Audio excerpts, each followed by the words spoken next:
पाकिस्तान में कराची एयरपोर्ट के पास धमाका, 2 लोगों की मौत, 8 लोग घायल। धमाके की वजह से कई कारों में आग लगी। काफी दूर तक सुनाई दी विस्फोट की आवाज। मृतकों में चीन का एक नागरिक भी शामिल। इजराइल हमास युद्ध का 1 साल पूरा हुआ। पिछले साल 7 अक्टूबर को हमास के हथियारबंद लड़ाकों ने किया इजराइल में घुसकर हमला। 250 से ज्यादा लोगों को बना लिया गया था बंधक। 1200 लोगों की जान गई थी। इजराइल और हमास के बीच छिड़ी जंग के बीच गजा पट्टी में हुआ काफी नुकसान। इजराइल के हमलों में गाजा में 41,870 लोगों की जान गई। 97,166 लोग घायल। मृतकों में ज्यादातर महिलाएं और बच्चे शामिल। मालदीव के राष्ट्रपति मोहम्मद मुइजू के 5 दिवसीय भारत दौरे का आज है दूसरा दिन। पहली द्विपक्षीय यात्रा के दौरान मुइजू राष्ट्रपति मुर्मू, पीएम मोदी और भारत सरकार के कई वरिष्ठ अधिकारियों के साथ उच्च स्तरीय बैठकें करेंगे। मालदीव के राष्ट्रपति अपने देश के एक उच्च स्तरीय प्रतिनिधि मंडल के साथ मुंबई और बेंगलुरु भी जाएंगे, जहां वो व्यापारिक कार्यक्रमों में शामिल होंगे। सुबह 9:30 बजे राजघाट जाकर राष्ट्रपिता महात्मा गांधी को श्रद्धांजलि अर्पित करेंगे। मालदीव के राष्ट्रपति 11:15 पर हैदराबाद हाउस में पीएम मोदी से उनकी मुलाकात होगी। दोपहर को करीब 12:30 बजे दोनों देशों के बीच हुए समझौतों का आदान प्रदान होगा। नक्सल प्रभावित राज्यों के मुख्यमंत्रियों के साथ आज अहम बैठक। गृह मंत्री अमित शाह 8 राज्यों के मुख्यमंत्रियों के साथ सुरक्षा स्थिति की समीक्षा करेंगे। पश्चिम बंगाल के दक्षिण 24 परगना में आज होगा मृतक बच्ची के शव का पोस्टमार्टम। हाईकोर्ट के आदेश के बाद मजिस्ट्रेट की मौजूदगी में पोस्टमार्टम होगा। पीड़िता की मां ने मामले में सीबीआई जांच की मांग की है। दक्षिण 24 परगना की घटना को लेकर बीजेपी की निशाने पर ममता सरकार है। कहा, जिस तरह से आरजीकर मेडिकल कॉलेज की घटना के बाद सारे सबूत मिटा दिए गए, ठीक वैसा ही यहां भी करने की कोशिश हुई है। भोपाल में गुजरात एटीएस और एनसीबी की रेड, 1800 करोड़ की एमडी ड्रग्स बरामद। कटारा हिल्स थाना क्षेत्र में चल रही थी drugs factory. Gujarat ATS, Delhi ATS और एनसीबी का ऑपरेशन। बंद पड़ी फैक्ट्री में चल रहा था अरबों रुपए कीमत की प्रतिबंधित ड्रग बनाने का कारखाना। प्रतिबंधित ड्रग बनाने वाले 2 शातिर गिरफ्तार। मध्य प्रदेश के सीएम मोहन यादव का एक्स पर पोस्ट, ड्रग्स के धंधे में शामिल आरोपियों पर होगी सख्त कार्रवाई। प्रदेश में किसी भी अनैतिक गतिविधि को बर्दाश्त नहीं किया जाएगा। प्रयागराज में आई हुई अखाड़ा परिषद की बैठक में बड़ा फैसला लिया गया। महाकुंभ में मुसलमानों की एंट्री बैन किए जाने की मांग उठाई गई। बैठक में फैसला लिया गया है कि महाकुंभ में पहचान पत्र दिखाकर एंट्री दी जाएगी। सिर्फ सनातनियों को ही एंट्री मिलेगी। उत्तर प्रदेश के मुख्यमंत्री योगी आदित्यनाथ ने अखाड़ों के संतों के साथ बैठक की। प्रयागराज में होने वाले महाकुंभ को लेकर संतों के साथ हुआ मंथन। महाकुंभ की व्यवस्थाओं को लेकर बातचीत। झारखंड के पूर्व मुख्यमंत्री चंपाई सोरेन अस्पताल में भर्ती हुए हैं। स्वास्थ्य संबंधित परेशानियों की वजह से अस्पताल में एडमिट किया गया है। एक्स पर लिखा, जल्द स्वस्थ होकर आप सभी के बीच वापस आऊंगा। पैगंबर साहब पर विवादित टिप्पणी करने के मामले में एआईएमआईएम अध्यक्ष असदुद्दीन ओवैसी ने मांग की। बोले, यति नरसिंहानंद पर तुरंत कार्रवाई होनी चाहिए। भावनाओं के साथ खिलवाड़ करने का भी आरोप लगाया। गाजियाबाद के डासना देवी मंदिर के महंत यति नरसिंहानंद के खिलाफ सड़कों पर उतरे लोग। माहौल बिगड़ता देख मौके पर पहुंची पुलिस ने भीड़ हटाने के लिए लाठीचार्ज किया। गाजियाबाद में विरोध प्रदर्शन के दौरान उत्पात मचाने के आरोप में गिरफ्तार किए गए 6 लोग। मंदिर के बाद पत्थरबाजी करने का आरोप है। महंत यति नरसिंहानंद के खिलाफ भी 2 एफआईआर दर्ज। यूपी के अलीगढ़ में भी यति नरसिंहानंद के खिलाफ सड़कों पर उतरे बड़ी संख्या में लोग। सिटी मजिस्ट्रेट को राष्ट्रपति के नाम ज्ञापन सौंपा। यति नरसिंहानंद पर कड़ी कार्रवाई करने की मांग उठाई। उत्तराखंड के हरिद्वार में भी यति नरसिंहानंद के खिलाफ जारी है विरोध प्रदर्शन। नरसिंहानंद पर मुकदमा चलाने की मांग की गई है। हेट स्पीच वायरल करने वालों पर भी कार्रवाई की मांग। अजमेर दरगाह के दीवान ने यति नरसिंहानंद के खिलाफ दर्ज कराई एफआईआर। धार्मिक भावना को चोट पहुंचाने का आरोप लगाया। यति नरसिंहानंद पर कड़ी कार्रवाई करने की मांग। एबीपी न्यूज से बोले जम्मू कश्मीर के प्रदेश कांग्रेस अध्यक्ष तारिक हमीद कर्रा। पार्टी छोड़ चुके नेताओं को वापस लाने की कोशिश जारी है। गुलाम नबी आजाद को भी वापसी का ऑफर दिया गया है।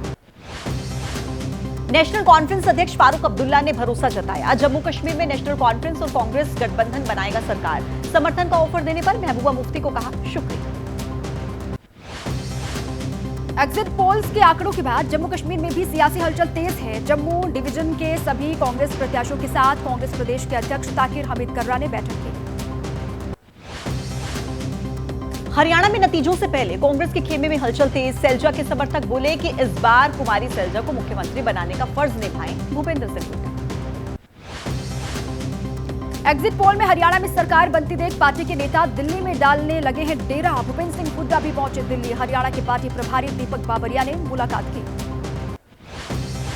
हरियाणा में जेजेपी नेता दिग्विजय सिंह चौटाला का पूर्व मुख्यमंत्री मनोहर लाल खट्टर पर बड़ा आरोप। खट्टर ने बीजेपी का कर दिया बेड़ागर्क। खट्टर सरकार में अफसरशाही हो गई थी बेलगा। एग्जिट पोल नतीजों के बाद बोले कांग्रेस महासचिव केसी वेणुगोपाल। हरियाणा और जम्मू कश्मीर की जनता ने बीजेपी को नकार दिया है। हरियाणा में कांग्रेस सरकार बनाने का उन्होंने दावा किया है। जम्मू कश्मीर और हरियाणा विधानसभा चुनाव के एग्जिट पोल के नतीजों पर बोले आरजेडी के अध्यक्ष लालू प्रसाद यादव। ये पीएम मोदी की पराजय है। आने वाले चुनावों में भी होगी बीजेपी की हार। जम्मू कश्मीर और हरियाणा विधानसभा चुनाव के एग्जिट पोल्स पर आरजेडी सांसद मीसा भारती ने कहा, दोनों राज्य में बनेगी इंडिया गठबंधन की सरकार, बीजेपी की होगी करारी हार। यूपी कांग्रेस प्रदेश अध्यक्ष अजय राय का बीजेपी पर निशाना। एग्जिट पोल के नतीजों पर कहा, बीजेपी जमींदोज होने वाली है। जनता ने दिया जवाब, एनकाउंटर और बुलडोजर से नहीं चलेगी सरकार। केंद्रीय मंत्री किरेन रिजिजू ने राहुल गांधी को बताया अपरिपक्व नेता। बोले पहले से ज्यादा बिगड़ैल हो चुके हैं राहुल गांधी। देश विरोधी ताकतों के साथ घूमते हैं नेता प्रतिपक्ष। महाराष्ट्र के कांग्रेस प्रदेश अध्यक्ष नाना पटोले का बयान, पीएम मोदी कभी सच नहीं बोलते। कांग्रेस और नेहरू गांधी परिवार पर आरोप लगाकर राजनीति कर रहे हैं प्रधानमंत्री मोदी। महाराष्ट्र में विपक्षी गठबंधन महाविकास अघाड़ी में फिर फंसा पेच। सीट शेयरिंग को लेकर आज फिर से होने वाली है मीटिंग। सीट बंटवारे पर अभी कोई आंकड़ा तय नहीं हुआ। मुंबई में एक फ्लाईओवर का श्रेय लेने के लिए मची होड़। कांग्रेस और बीजेपी के कार्यकर्ताओं में हुई झड़प। फ्लाईओवर का उद्घाटन करने के लिए पहुंचे केंद्रीय मंत्री पीयूष गोयल ने की घटना की निंदा। आंध्र प्रदेश के सीएम और टीडीपी अध्यक्ष चंद्रबाबू नायडू आज आ सकते हैं दिल्ली। तिरुपति प्रसाद विवाद के बाद होगा पहला उनका दिल्ली दौरा। पीएम मोदी और गृह मंत्री अमित शाह से कर सकते हैं मुलाकात। बीजेपी के नेता अनूप पांडे ने राज्यसभा सांसद के आवास में केजरीवाल के शिफ्ट होने पर आपत्ति जाहिर की। उपराष्ट्रपति को चिट्ठी लिखी, कहा कि केजरीवाल संसदीय मर्यादा का उल्लंघन कर रहे हैं। जंतर मंतर पर आंदोलन की इजाजत नहीं मिलने के बाद लद्दाख भवन में अनशन पर बैठे सोनम वांगचुक लद्दाख को छठी अनुसूची में शामिल करने समेत कई मांग को लेकर धरने पर बैठे हुए। असम के मुख्यमंत्री हिमंत बिस्वा शर्मा ने कहा कि राज्य में बाल विवाह रोकने की कोशिशें जारी हैं। कॉलेज और विश्वविद्यालय में पढ़ने वाली महिलाओं को मिलेगी 1000 रुपए की छात्रवृत्ति। यूपी के भदोही में समाजवादी पार्टी एमएलए जाहिद बेग की आवास पर प्रशासन के डुगडुगी बजाकर चस्पा किया। प्रशासन ने कुर्की का नोटिस। नाबालिग नौकरानी के सुसाइड मामले में फरार है विधायक की पत्नी। बिहार के पूर्व मुख्यमंत्री लालू प्रसाद यादव अपने बेटों तेजस्वी और तेज प्रताप के साथ आज दिल्ली के राउज एवेन्यू कोर्ट में पेश होंगे। लैंड फॉर जॉब केस के मामले में लालू, तेजस्वी और तेज प्रताप यादव समेत 8 आरोपियों की पेशी आज। बिहार के डिप्टी सीएम सम्राट चौधरी का लालू यादव पर निशाना। कहा, लालू यादव भ्रष्टाचार के प्रतीक हैं। दिल्ली हाईकोर्ट शाही ईदगाह प्रबंध समिति की याचिका पर आज सुनवाई करेगा। याचिका में सदर बाजार में शाही ईदगाह पार्क में महारानी लक्ष्मीबाई की मूर्ति की स्थापना को चुनौती दी गई। दिल्ली वक्फ बोर्ड से जुड़े कथित मनी लॉन्ड्रिंग मामले में आप विधायक अमानतुल्लाह खान की न्यायिक हिरासत आज खत्म हो रही है। दिल्ली पुलिस की क्राइम ब्रांच ने मेरठ में पकड़ी अवैध हथियारों की फैक्ट्री। 16 देसी पिस्टल और कई हथियार बरामद। बिहार के नवादा में एसटीएफ और पुलिस का छापा। अवैध हथियार फैक्ट्री पर छापेमारी हुई है। मौके से 3 देसी पिस्टल के अर्धनिर्मित पार्ट्स और हथियार बनाने के उपकरण जब्त किए गए। पुलिस को पॉक्सो अधिनियम के तहत केस दर्ज करने के निर्देश दिए गए। पुलिस से सुनिश्चित करें कि अपराधियों को 3 महीने के भीतर फांसी की सजा मिले। यमुना अथॉरिटी के प्लॉट अलॉटमेंट के नाम पर धोखाधड़ी का मामला। दिल्ली पुलिस की क्राइम ब्रांच ने 2 आरोपियों को किया है गिरफ्तार। अथॉरिटी के प्लॉट मार्केट रेट से कम दामों पर अलॉट करने का झांसा दिया। महिला के अकाउंट में ट्रांसफर करवाते थे धोखाधड़ी से मिली हुई रकम। पटना में इस्कॉन मंदिर परिसर में 2 गुटों में मारपीट। मंदिर प्रबंधन समिति से जुड़े लोग आपस में भिड़े। मध्य प्रदेश के भिंड में पति ही निकला पत्नी का हत्यारा। अवैध संबंध होने के शक में पत्नी को नदी में धक्का देकर उतारा मौत के घाट। बागपत में ब्रांडेड कंपनी के नाम से पानी में धांधली। एक शख्स अपने घर में ब्रांडेड कंपनी के स्टिकर लगाकर तैयार कर रहा था पानी की बोतलें। आजमगढ़ में पुलिस ने रुपया धर्मांतरण। सैकड़ों की संख्या में महिलाओं को इकट्ठा करके कराया जा रहा था धर्म परिवर्तन। मेरठ के मोइनुद्दीनपुर गन्ना सोसाइटी डेलीगेट्स के चुनाव को लेकर धरना खत्म हुआ। बीकेयू के राष्ट्रीय अध्यक्ष नरेश टिकैत ने खत्म करवाया धरना। मुंबई पुणे हाईवे पर बस में लगी आग। बेंगलुरु से जयपुर जा रही थी ये बस, यात्रियों में मची अफरा तफरी। आगरा में चलती कार बनी आग का गोला। समय रहते कार से बाहर निकल आए लोग। फायर ब्रिगेड के मौके पर पहुंचने तक जलकर कार खाक। चेन्नई में एयर शो के दौरान हादसा। भीड़ ज्यादा होने की वजह से दम घुटने से 3 लोगों की मौत। ग्रेटर नोएडा में पुलिस की सूझबूझ से बची 2 लोगों की जान। गाड़ी में आग देखकर तकरीबन 5 किलोमीटर तक पीछा कर रोकी गई गाड़ी। अमेठी हत्याकांड के पीड़ितों को मिली सरकारी मदद। पीड़ितों को 38 लाख रुपए की मदद मिली। 4 बीघा जमीन भी दी गई। ग्रेटर नोएडा के बादलपुर में दहशत के साए में पढ़ाई कर रही लड़कियां। पिछले कई दिनों से खटखटाए जा रहे हॉस्टल के दरवाजे।